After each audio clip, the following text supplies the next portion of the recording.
Dobrodošli na Computerland Shop. Postoji više načina da pronađete željeni artikal.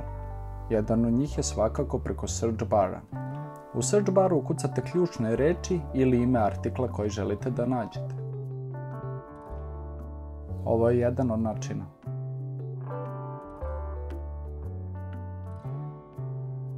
Također, na jednostavan način možete pronaći željeni artikal i pomoću padajućeg menija sa leve strane. Kao primjer mi ćemo uzeti akcione figure, štiklirat ćemo proizvođača, u ovom slučaju Funcom. I na ovaj način ćemo pronaći identičnu figuru koju smo pronašli i preko search bara.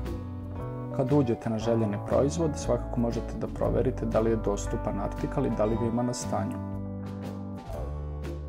Proverite cenu i slike. Pomoću opcije Dodaj u korpu, artikal ulazi u vašu korpu koja se nalazi u gornjem desnom uglu sajta. Kliknite na korpu, izaberite količinu, u ovom slučaju uzet ćemo jedan artikal i još jednom ćemo provjeriti cenu. Izabrat ćemo način plaćanja. Prilikom porudžbine potrebno je da ukucamo naše podatke, odnosno podatke na koje želimo da nam stigne artikal. Prilikom kupovine, odnosno poručivanja, bitno je da štikliramo da prihvatamo sve uslove kupovine. Kada kliknemo Kupi, izbacit će nam se automatska poruka hvala što kupujete kod nas. Još jednom ćemo provjeriti sve podatke koje smo uneli. Na ovaj način smo uspješno kupili, odnosno poručili artikal. Na našem sajtu možete pronaći i prelistati mesečni katalog. Na ovaj način ćete biti upoznati s aktualnim cenama i s akcijama.